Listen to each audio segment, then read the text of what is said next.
좋아요와 구독하기는 사랑입니다. 안녕하세요. 반갑습니다. 부동산입니다.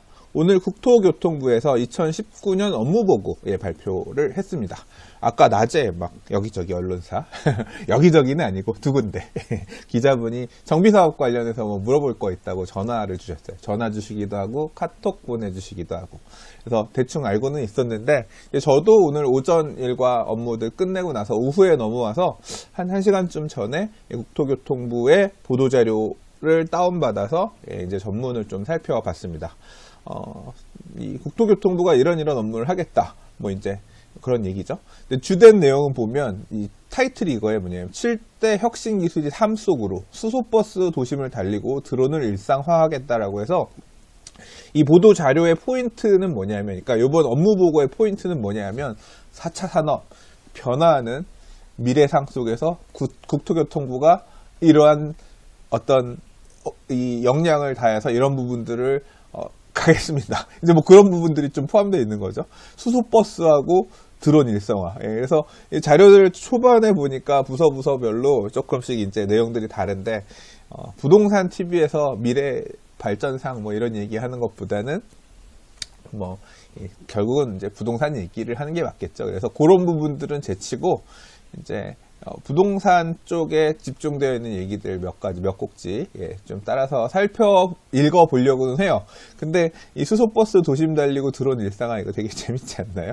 그래서, 보면 뭐 내용은 그런 거더라고요. 이제 서울하고 부산 쪽에 이제 버스들 도입해가지고 이 수소 차량들 앞으로 이제 전기차에서 그 다음으로 넘어가는 수소차의 어떤 메카로서 좀 정부 차원에서도 지원하겠다 뭐 이런 의지가 좀 읽히고, 그다음 드론들이 날아다니는 그런 뭐 신도시라든가 아니면 드론 특화되어 있는 혁신도시 뭐 이제 그런 부분에 대한 얘기가 있더라고요. 그 외에도 뭐 4차 산업과 연계해가지고 뭐 여러 가지들 고민하고 있는 부분들이 있어요. 그래서 관심 있으신 분들은 제가 이 유튜브 영상 링크에다가 국토교통부의 이 보도자료 링크를 드릴 테니까 여기 가면 끝에 보시면 요 참고자료 해가지고 다운받으실 수 있거든요. 요거 받아서 보시면 돼요. 자, 그러면 보도자료를 한번 보도록 하겠습니다. 자, 2019년 국토교통부 업무계획 보도자료.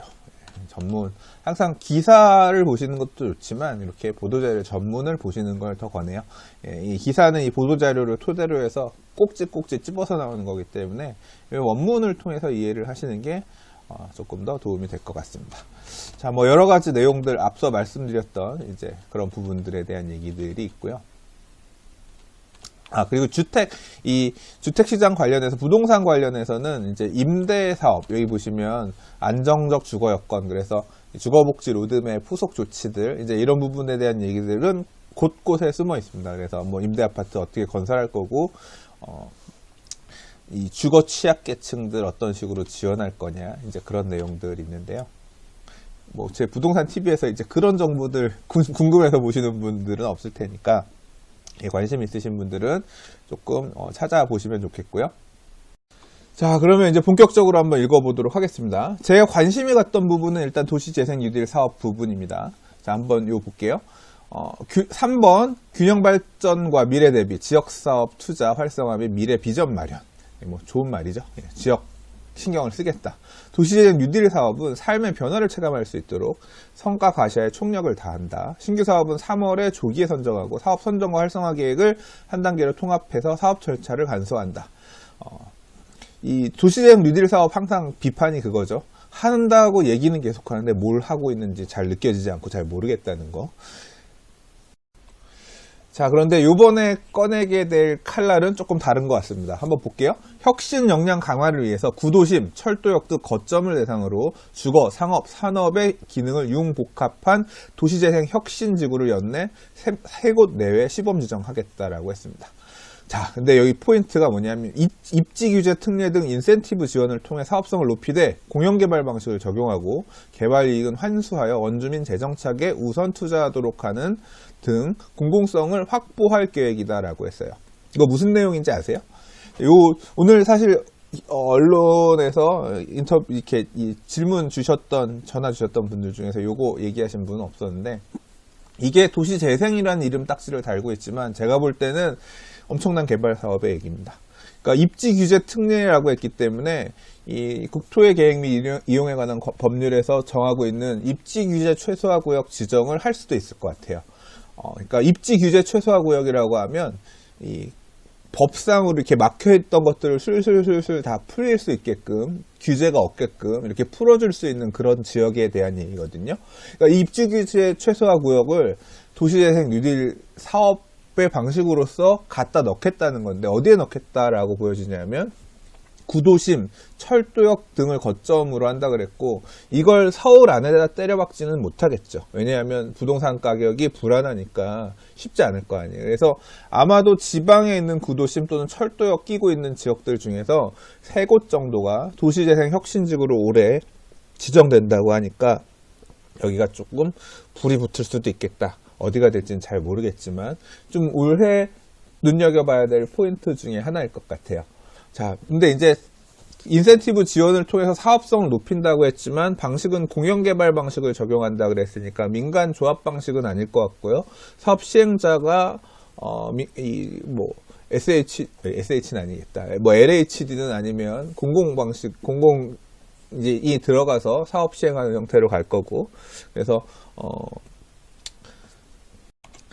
너무 특혜가 토지주들, 그러니까 원주민들, 토지주들에게 가지 않게끔 이제 이런 형태로 갈 거라고 하는데, 일단은 이렇게 되든 저렇게 되든 이런 큰 대규모 개발 사업이 스포트라이트를 받으면 지가 상승은 일단 바로 쫓아오는 거잖아요. 이 지정되는 지역들 같은 경우는 기본적으로 좋겠죠.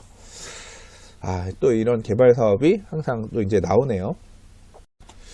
자, 그래서 이 부분에 대한 후속 보도가 언제 있을지 연내 지정한다고 했으니까 관심 있으신 분들은 조금 눈여겨보셔도 될 것 같습니다. 자, 배려계층 대상으로 한 임대주택 사업, 주택 임대 관련된 부분들은 그렇게 크게 관심사가 아니니까 넘기도록 하고요. 요 꼭지에서 눈길이 갔던 부분은 뭐냐면 요거예요. 전세보증금 반환 보증 제도를 모바일 인터넷 가입 등을 통해서 쉽게 할 수 있도록 제도 개선하겠다. 이 부분도 볼 수 있는데, 사실 이제 제가 눈길이 갔던 건 요겁니다. 도심 내 빈집을 찾아 수요자와 연결해주는 빈집 활용 플랫폼 시범 서비스도 개시한다 그랬는데, 사실 서울 안에서는 이렇게 쓸모 있는 빈집이 별로 없거든요. 보통 서울 안에 있는 빈집들은 재개발 사업이 가다가 조금 흐지부지하거나 이제 이런 지역들이 많아요. 그래서 또는 이제 산동네 막 골짝골짝이에 있는 찾아가기도 힘든 그런 지역에 빈집이 있지, 사실 서울 안에서는 이렇게 빈집이 별로 없는데, 그러니까 이 빈집 및 소규모 주택 정비에 관한 특례법에서 얘기하고 있는 빈집, 1년 이상 비어져 있는 이런 빈집들을 따로 관리하겠다라고 하는 얘기는 사실 서울 쪽에서 별로 맞는 얘기는 아니에요. 얼마 전에 제가 기사 잠깐 읽은 기억이 있는데, 서울 안에서 이렇게 빈집 관리하겠습니다 계속 보도자료를 냈는데 막상 빈집 찾아보니까 그러니까 항상 나오던 얘기가 그거였거든요. 서울 안에 있는 빈집을 서울시가 매입해서 신혼부부들을 위한 주택으로 공급하거나 아니면 창업 공간으로 활용하겠습니다. 보도자료 엄청 냈는데 정작 그렇게 매입할 만한 집이 없는 거야. 이제 그런 내용이 기사화된 적이 있거든요. 사실은 서울 안에서는, 서울은 수요가 기본적으로 많이 있는 지역이고 자체적인 수요가 만들어지기 때문에 만만치 않죠. 사실 이 빈집 및 소규모 주택에 관한 특례법에서 얘기하는 빈집은 주로 지방의 문제입니다. 그러니까 지방에 발생하는 빈집들, 그러니까 빈 건물들, 이런 걸 어떻게 처치곤란인 애들을 그냥 냅둘 수 없으니까 정부가 재원을 마련해서 재활용하겠다, 이제 이런 거거든요. 별로 없긴 하지만 어쨌거나 서울 안에 이런 빈집이 있든 아니면 지방에 이런 빈집들이 있든 정부가 컨트롤해서, 공공에서 컨트롤할 수 있는 빈집이 있다라고 하면 이걸 갖다가 빈집을 활용할 수 있는 플랫폼, 이 접근성을 높이는 거잖아요. 이게 만약에 이런 식으로 정부가 개입해서 가지 않았다라고 하면 어느 동네에 어떤 빈집이 있는지 이런 것들 중개업소 찾아가 다니면서 지역을 발굴하고 이런 거 쉽지 않을 거 아니에요. 그러니까 공공에서 이런 제도를 통해서 만약에 내가 창업을 하고 싶은데 조금 저렴하게 활용할 수 있는 빈집 어떤 이런 공간이 있다라고 하면 이런 플랫폼을 이용해서 찾아본다라고 하면 좀 의미 있는 접근이 될 수도 있을 것 같아요. 필요한 사람들 입장에서는 수요는 만들어질 것 같거든요. 그래서 이런 것도 만들어지면 한번 언제 생기면 저도 어느 지역에 어떤 빈집들이 어떻게 있나 어느 정도까지 정보가 오픈될지 모르겠지만 의미 있는 시도가 될 수도 있겠다는 생각이 들었습니다. 자, 그 다음부터 살펴볼 내용이 진짜 우리가 관심 있는 부동산에 대한 얘기입니다. 한번 볼게요.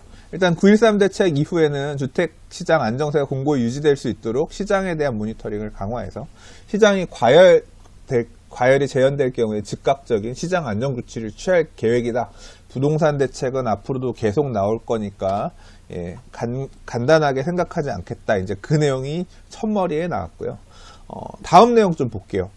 자, 집값 담합행위에 대한 처벌 조항을 신설하고, 집값 담합행위에 대한 처벌 조항을 신설하겠대요. 어디까지를 담합으로 볼 건지, 어떻게 처벌할 건지, 일단은 나왔으니까 건드리려나 봅니다.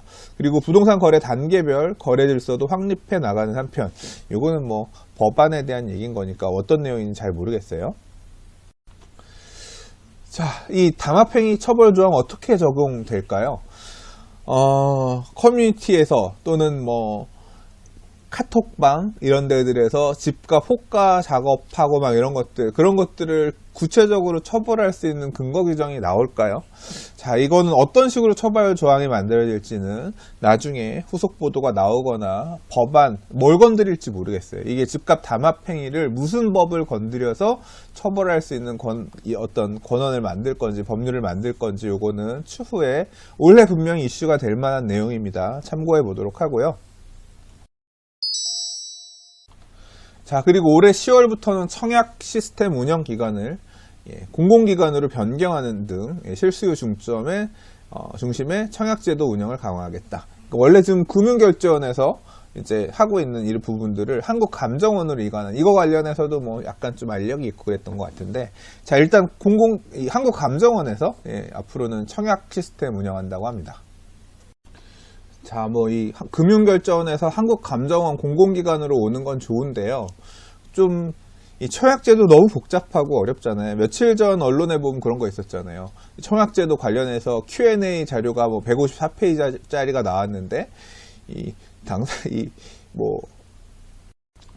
너무 어렵고 복잡하잖아요. 그래서 이번에 이제 이 운영 주체가 변경되면 조금 알기 쉽게 청약 제도라든가 또 특히 이제 재당첨 제한이라든가 1순위 제한이라든가 주택 공급에 관한 주택수 보는 거, 주택 보유수로 확인한다는 거 등등 여러 가지 진짜 복잡한 내용들이 많잖아요. 이제 그런 내용들을 사용자 기준에서, 청약자 기준에서 좀 쉽게 이해할 수 있고 설명할 수 있게끔, 또는 당신은 이러이러해서 이게 안 됩니다, 당신은 가점이 이렇게 됩니다 등등 입력하면 좀 확인할 수 있게끔 이런 내용들을 좀 사용자 친화적으로 잘 좀 개편을 해서 그렇게 좀 가는 게 더 좋지 않겠냐, 그런 부분도 좀 보완이 되면 좋지 않겠냐, 그런 마음도 있어요. 자, 그리고 서울의 부동산 시장, 수도권의 부동산 시장은 뜨거운 편이죠. 물론 지금 수도권에는 이제 미분양들이 조금 일부 있기도 해요. 근데 이제 지방 같은 경우는 완전 다른 온도인 경우가 많죠. 지방도 물론 또 뜨거운 데는 뜨겁지만 차가운 데는 되게 차갑죠. 자, 시장 안정 기조 속에서 지방시장에 대한 모니터링도 지역별로 면밀히 실시하고, 필요시에는 공급 속도 조절을 위한 추가적인 미분양 관리지역 제도 개선 등도 추진할 계획이다. 자, 지방을 어떤 식으로 컨트롤할 거냐, 정부가 지방의 미분양 또는 지방에 좋지 않은 부동산 시장에 어떤 식으로 개입할 것인지는 저는 계속 관심 있게 볼 생각입니다. 이 부분도 눈여겨봐야 될 부분인 것 같고요. 자, 이제 정비사업 관련된 부분입니다. 정비사업의 공공성을 높여서 실수요자 보호를 강화하겠다라고 했는데, 자, 이제 머리 아픈 얘기들이 좀 나왔어요. 생활 적폐 개선 대책의 하나인 정비사업 비리 근절을 위해 조합 설립 후 정비업자 재선정, 정비업자 자금 대여 제한을 통해서 정비업자가 이권 선점을 위한 통로로 활용되는 것을 차단하겠다고 했어요. 자, 이 내용 관련해서 제가 지금 이제 오늘 좀 여기 신문사, 언론사로부터 좀 전화를 받았었는데요. 이 정비업자가 결국은 뭐냐면 이 재개발 사업 조합장이 됐다. 뭐 총무이사, 뭐 이사를 뽑았다 했다 하더라도 조합 임원들이 재개발 사업을 잘 알면 좋겠지만 잘 모르는 경우들이 많아요. 실제 업무를 진행을 할 때는 결국 이제 정비업자라고 얘기하는 정비업체라고 얘기하는 이제 정비 전문 관리 업체가 컨설팅을 해가면서 여기 다음 단계는 이렇게 하면 된다. 실무적인 부분들은 업무들은 이 정비업체에서 하거든요. 근데 이 정비업체가 하는 이 사업 초반 단계에서 하는 제일 중요한 업무가 뭐냐면 어떻게 보면 돈 빌려주는 거예요. 돈 빌려 갖고 오는 거예요. 이 재개발, 재건축 사업 이런 정비 사업은 구조적으로 원래는 우리가 이런 정비 사업은 조합원들이 돈을 미리 내가면서 그 돈으로 사업이 운영돼야 되는 게 맞지만 재개발 구역 안에 할아버지 할머니들 이런 조합원들 토지 등 소유자들한테 재개발 사업에 할 거니까 돈 내세요라고 하면 아무도 돈 안 내요. 현실적으로 돈을 내라고 토지 등 소유자한테 돈을 내라고 할 명분이 없어요.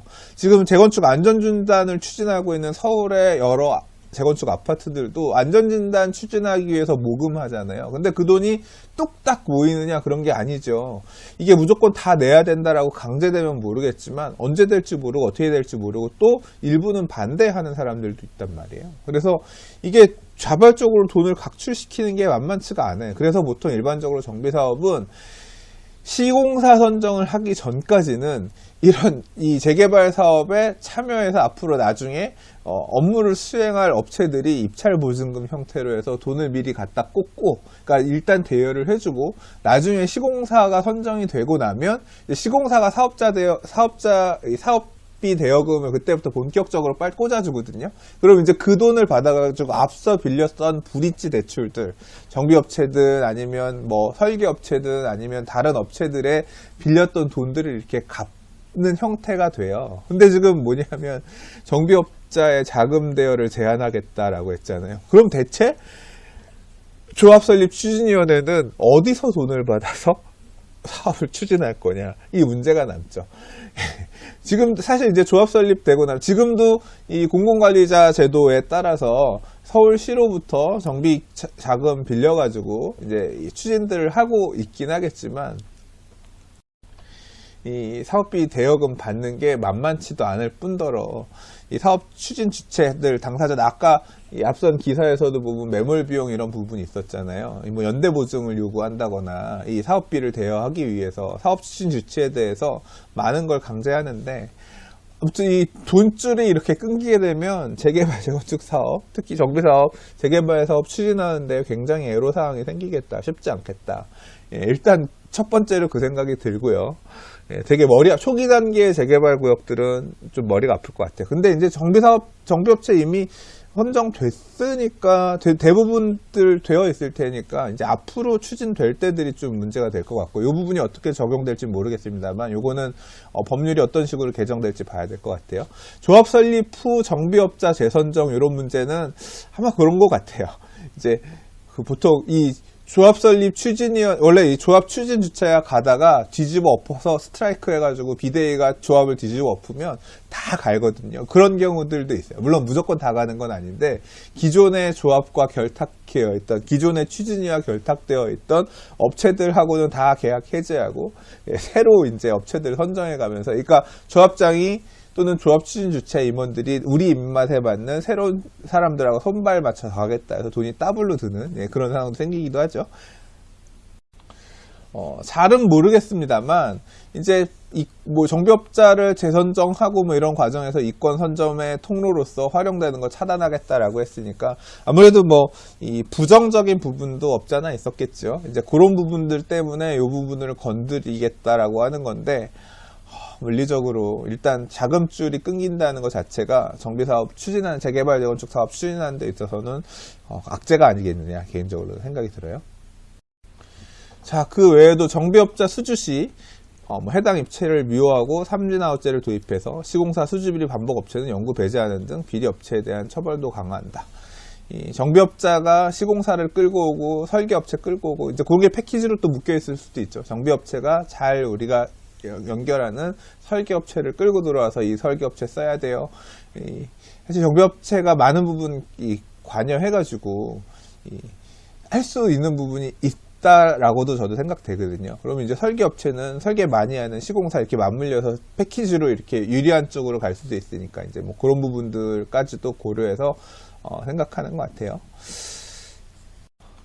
자, 그리고 이 내용은 어떤 내용인지 좀 나중에 법률을 봐야 될 것 같은데, 재개발은 사업으로 인한 주민 부담 사항을 정비계획에 포함해서 불필요한 분쟁과 사업 지연을 예방하겠다라고 했는데, 주민 부담 사항이라고 하는 게 아무래도 금전적인 부분이겠죠. 그래서 계략적인 초과 부담금의 내역들, 이런 내용을 정비계획 수립할 때 포함하라고 하는 내용인지 잘 모르겠어요. 불필요한 분쟁이라고 하는 거는 추가 부담금 계략적인 내용들, 지금도 어느 정도는 포함하게끔 하고 있습니다만 어느 수준까지 어떻게 할 건지 요 개정안은 좀 봐야 될 것 같습니다. 그래서 뭐 보고요. 그리고 관리처분계획 수립 시에 임차인 참여 협의체 구성을 의무화하고 동절기 퇴거 제한 등 임차인 권리 보호도 강화하고 의무주택 상한선도 높여서 지자체의 주거복지 폭을 넓혀줄 계획이다라고 하는데, 또 이제 막가는 얘기 나왔죠. 자, 일단 관리처분계획 수립할 때 임차인의 참여 협의체 구성을 의무화하겠다는 얘기는 세입자 명도 이런 부분에 있어서 임차인의 지위를 어느 정도 격상시켜주겠다라고 하는 건데, 이게 재개발하고 재건축하고 조금 또 다를 것 같거든요. 재개발 사업 같은 경우는 세입자 보호에 대한 규정이 있지만 재건축 사업 같은 경우는 없단 말이에요. 그래서 재개발은 애초에 뭐 세입자들한테 주거 이전비라든가 아니면 임대 아파트 공급이라든가 이런 부분이 있지만, 재건축 같은 경우는 그런 게 없다 보니까 요 관리처분 계획 수립 시에 임차인 참여 협의체를 구성하고 어떤 식으로 뭐 협의를 하게끔 하는지 이런 내용들을 좀 봐야 될 것 같지만, 임차인들이 이렇게 하나의 협상해야 될 대상으로 만들어지고 그걸 토대로 해서 다음 단계가 갈 수 있게끔 허들이 생긴다라고 하면 굉장히 이것도 머리 아픈 사안이 될 수 있을 것 같아요. 근데 어느 단계부터 적용이 될지, 항상 법률이라고 하는 게 개정안이 생기면 경과 규정에 따라서 어디부터 적용한다, 어디부터 적용 안 한다 이런 게 있을 텐데, 초기 단계의 사업장들은 적용될 가능성이 크지요. 그래서 좀 머리가 아플 수도 있겠다. 하나의 복병으로 추후에 작용할 수도 있겠다 생각되고요. 동절기 퇴거 제한은 지금도 하고 있지 않나요? 예, 아무튼 요거는 뭐 평소에 있던 부분이니까, 보통 이게 법률 안에 안 들어간다고 하더라도 동절기에 이주 공고 못하게끔 하는 건 하고 있는데, 아무튼 그러고요. 이제 그 다음에 이제 머리가 아픈 게 이 부분입니다. 의무 임대주택 상한선을 높여서 지자체 주거 복지의 폭을 넓혀줄 계획이다. 이 부분이 일단 또 머리가 아파지는 그런 부분이에요. 자, 이 재개발 사업의 임대주택 의무 비율 관련해서는 이 질문 답변 Q&A 자료에 별도의 항목이 있어서 한번 좀 보도록 할게요. 재개발 사업의 임대주택 의무 비율을 높일 경우에 사업성 악화로 사업 추진이 어려워지는 것 아니냐라고 했더니, 일괄적인 최소 비율 상향은 아니다. 사업성 악화 우려는 저금이라고 했는데, 사업성 악화 우려가 없다라고 안 돼 있죠. 예, 저금이라고 그랬죠. 결국 사업성 악화되는 것도 있을 거다, 감안하고 있다라는 형태로 답변했다라고 생각되고요. 의무 비율의 범위를 상한을 조정하고 지자체별로 구역 특성에 따라 의무 비율을 추가 부과할 수 있는 사유 등을 확대하려는 것으로 사업 전반의 부진 우려는 적다. 이렇게 지금 설명하고 있는데, 결국은 제가 이 내용을 봤을 때는 그 내용인 것 같습니다. 그러니까 이 재개발 구역마다 또는 이 지방에 따라 임대아파트의 이 당위성, 필요성은 조금 달라요.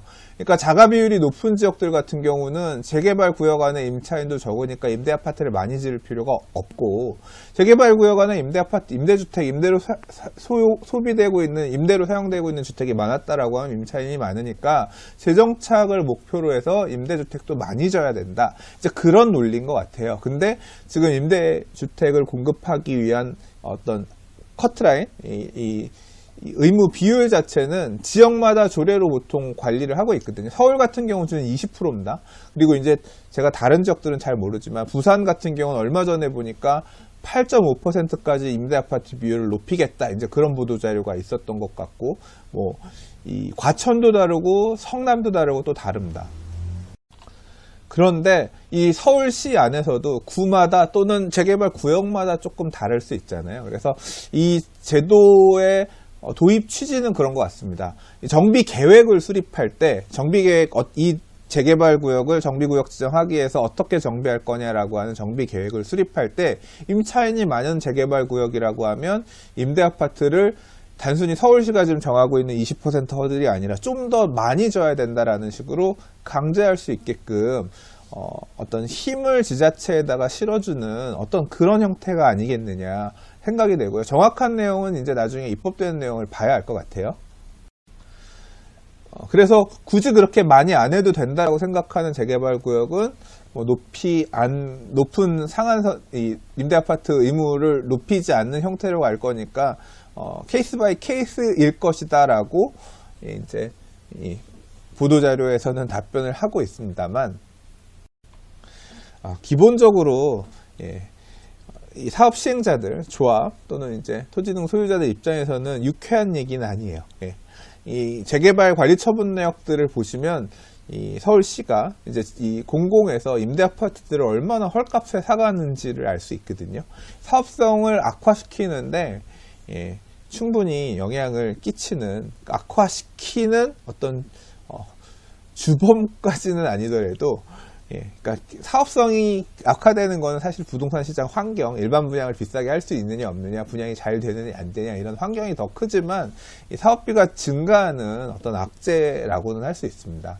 그래서 이런 제도 개선이 지금 보면 이 재개발 구역 안에 임대 아파트, 임대주택 의무 비율을 높일 수 있는 가능성을 열어놓는 이 부분은 사실 앞서서 이 국토부 업무 이 계획 내용에 보면 이 주거 사회 배려 계층에 대한 주택 공급, 임대주택 공급이라든가 이런 부분에 대한 내용이 있잖아요. 사실 그 연장선에서 정비 사업에도 끼워 맞추기로 여기도 이렇게 할 수 있게끔 임대 아파트를 공급할 수 있는 어떤 법률적인 근거들을 끼워 넣었다. 그렇게 해석을 해야 될 것 같아요.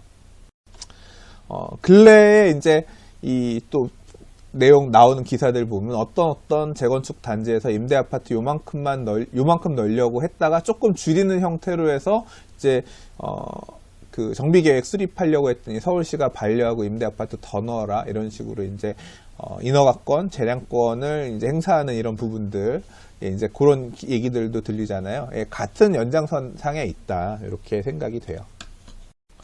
자, 근데 이제 걱정스러운 부분이 하나 있죠. 이렇게 임대 아파트 많이 지어야 되면 사업성이 악화되는 건데 내가 투자한 또는 내가 갖고 있는 재개발 구역에도 이 내용이 바로 적용되면서 머리 아픈 거 아니에요.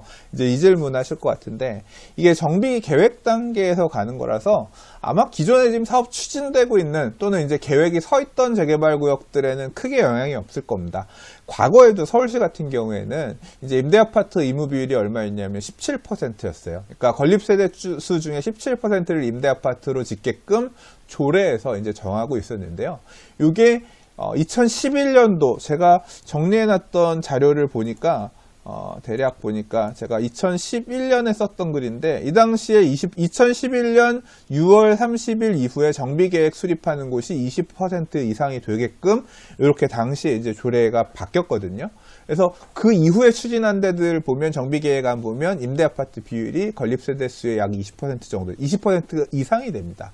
그러니까 그 이전에 기본계획에 따라서 재개발 갔던 데는 17% 적용을 계속 받더라고요. 그래서 아마도 이 내용이 바뀐다고 하더라도 이런 경과 규정에 따라서 이 정비계획을 언제 수립하느냐 이 시점에 그러니까 이 법이 바뀌고 나서 이후에 정비계획을 수립하게 되는 또는 이제 기본계획을 수립하게 되는 이런 지역들의 경우에는 강화된 규제가 적용이 되지만 앞서 계획이 서 있던 지역들 같은 경우는 소급해서 이런 임대아파트를 더 짓게끔 하는 내용은 없지 않겠느냐 그렇게 생각이 돼요. 그래서 이미 사업이 가고 있는 지역들 어느 정도 진행된 지역들 물건 가지고 계신 분들은 너무 걱정 안 하셔도 될 것 같고요.